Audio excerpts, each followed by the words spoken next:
vie du royaume. Ave Maria, que la paix de Dieu soit en vous. Votre serviteur, le Père Jean-Raphaël Marie Tornouji, avec vous ce matin pour continuer notre méditation. Nous avions parlé hier des visites au Saint-Sacrement et à la fin, je vous ai promis de revenir encore avec d'autres exemples. Alors, vous voyez, quand on aime, et c'est clair qu'on ne peut jamais se fatiguer de rendre visite à la personne qu'on aime. Je voudrais donner un exemple. Un évêque missionnaire en Inde raconte avoir trouvé un village chrétien où les habitants avaient construit toutes leurs maisons dont la porte était orientée vers l'église. Lorsqu'ils ne pouvaient aller à l'église, ils se mettaient sur le pas de la porte de leur maison et regardaient avec amour la maison du Seigneur. Pourquoi cela? Parce que c'est la loi de l'amour. Chercher à nous unir à celui qu'on aime. Un catéchiste expliquait un jour à ses jeunes: si un ange du ciel vous apparaissait et vous disait: Jésus en personne est dans telle maison et vous attend, ne laisserez-vous pas tout, divertissement, occupation, pour courir vers lui? Et ne vous estimerez-vous pas heureux de faire un petit sacrifice pour le rejoindre? Eh bien, sachez et souvenez-vous que Jésus est dans le tabernacle, qu'il vous attend toujours parce qu'il veut vous avoir près de lui et désire vous combler de ses grâces. Les saints percevaient dans le tabernacle, en raison de leur amour, la présence physique de Jésus en personne et son désir de nous avoir proches de lui. C'est un tel amour qui faisait dire à saint François de Sales: 100 000 fois chaque jour, nous devrions visiter Jésus dans le très saint sacrement. Apprenons, frères et sœurs, apprenons des saints l'amour des visites à Jésus Eucharistie. Allons à lui, entretenons-nous avec lui pour lui confier ce qui nous tient à cœur. Il nous enveloppe d'un regard d'amour et nous attire à son cœur. Le curé d'Ars disait: quand nous parlons à Jésus avec simplicité et avec tout l'amour de notre cœur, il fait comme une maman tenant la tête de son enfant entre ses mains pour le couvrir de baisers et de caresses. Alors, frères et sœurs, si nous ne savons pas faire une visite personnelle, utilisons le très beau livret de saint Alphonse de Liguori, Visite au Saint-Sacrement et à la très sainte Vierge Marie. J'en avais parlé dans l'une des méditations et j'en parlerai encore d'ici la fin de cette série de méditations. Alors, comment pourrions-nous oublier la visite au Saint-Sacrement et à Marie que Padre Pio lisait chaque soir en pleurant aux pieds de Jésus avant la bénédiction eucharistique? Voilà. Commençons, frères et sœurs, commençons et soyons fidèles à une visite quotidienne au Seigneur qui nous attend avec amour. Saint Jean Bosco recommandait: ne manquez jamais la visite quotidienne au Saint-Sacrement, fût-elle brève, qu'elle soit constante.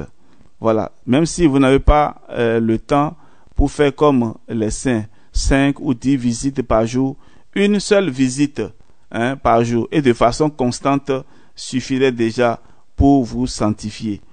Cherchons même à ce qu'elles deviennent toujours plus nombreuses. Si nous n'avons pas le temps de les prolonger, faisons de petites visites.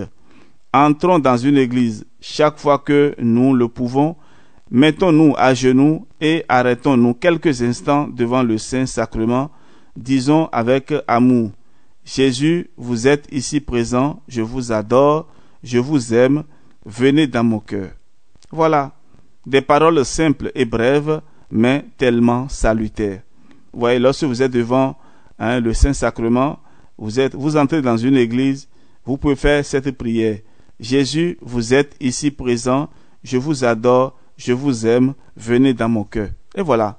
Donc, c'est non seulement la visite, mais aussi la communion spirituelle. Donc, ce n'est pas une prière, ce n'est pas cette prière-là que l'on désire que Jésus vienne dans notre cœur. Alors, voici un autre conseil de Saint Jean Bosco.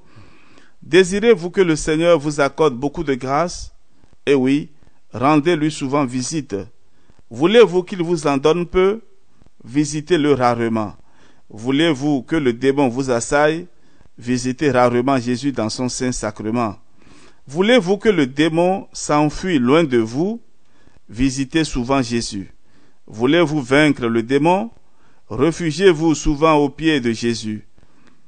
Voulez-vous être vaincu? Cessez de visiter Jésus. Alors, mes chers enfants, la visite au Saint-Sacrement est un moyen nécessaire pour vaincre le démon. Allez donc souvent visiter Jésus et le démon ne vous vaincra pas. Chers amis, frères et sœurs à l'écoute, rappelons-nous les consolantes paroles de saint Alphonse Marie de Ligorie.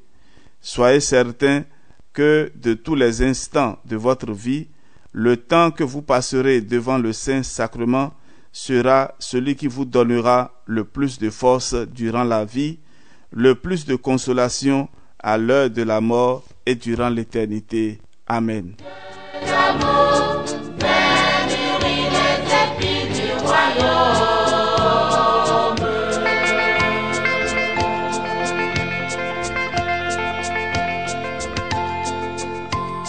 Oui, frères et sœurs bien-aimés, je continue dans la même réflexion en disant que lorsqu'on aime vraiment et qu'on aime beaucoup, on adore.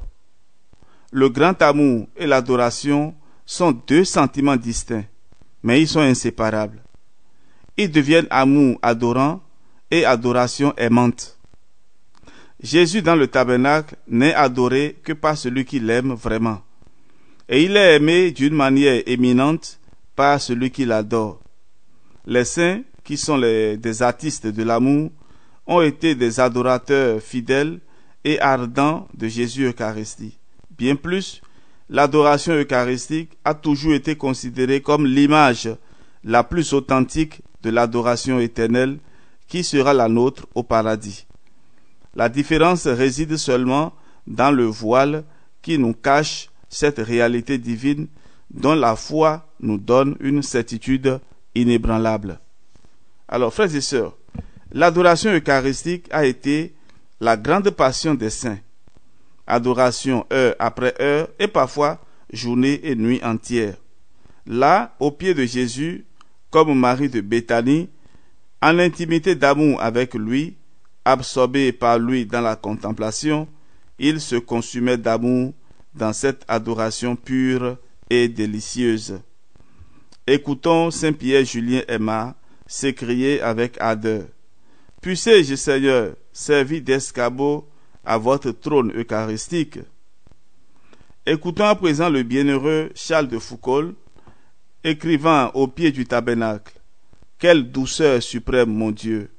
Plus de 15 heures sans avoir autre chose à faire que celle-ci. Vous regardez et vous dites: Seigneur, je vous aime. Oh, quelle douceur!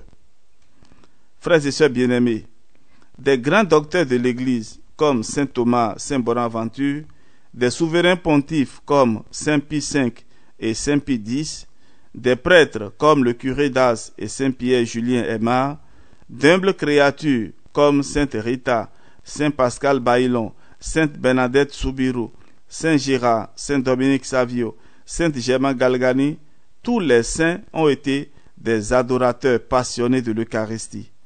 Eux tous, qui aimaient véritablement, ne comptaient pas les heures d'adoration et d'amour qu'ils vivaient de jour et de nuit au pied de Jésus Eucharistie.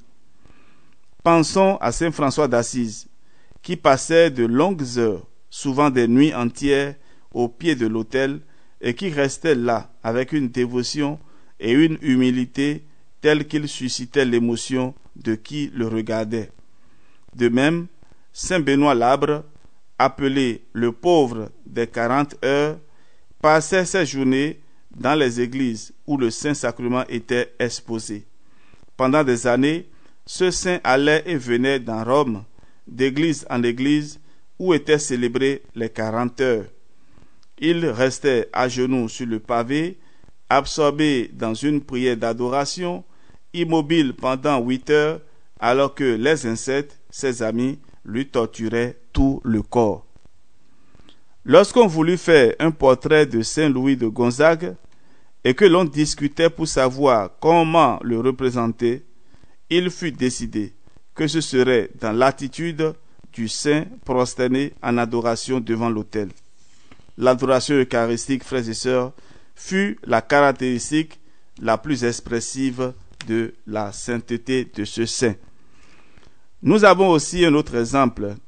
Sainte Marguerite Marie Alacoque, la privilégiée du Sacré-Cœur, un jeudi saint parvint à rester 14 heures d'affilée prosternée devant le Saint-Sacrement en adoration. Sainte Françoise Xavier Cabrini, un jour de fête du Sacré-Cœur, resta totalement absorbée en adoration durant 12 heures. Lorsqu'une sœur lui demanda si la décoration autour de l'autel avec les belles draperies et les fleurs lui avait plu, elle répondit: « Je n'y ai pas fait attention. Je n'ai vu qu'une seule fleur, Jésus, et rien d'autre. » Saint François de Sales, après une visite à la cathédrale de Milan, s'entendit demander: « Excellence, avez-vous vu cette richesse de marbre, cette beauté des lignes ?» Le saint évêque répondit: « Que voulez-vous que je vous dise? La présence de Jésus dans le tabernacle a tellement absorbé mon esprit que la beauté artistique a disparu à mes yeux. » Quelle leçon, frères et sœurs, quelle leçon que cette réponse pour nous qui, avec légèreté, visitons les églises célèbres comme si elles étaient des musées. Alors, frères et sœurs, je voudrais m'arrêter là et nous allons continuer la réflexion et demain, et ce serait avec beaucoup de plaisir. Que Dieu notre Père vous préserve de tout danger, de tout mal, qui vous accorde la force de lui rester fidèle, au nom du Père et du Fils et du Saint-Esprit. Amen. On se retrouve demain pour la suite. Chaque jour fait grandir un moment. Sois la terre où le blé devient grand.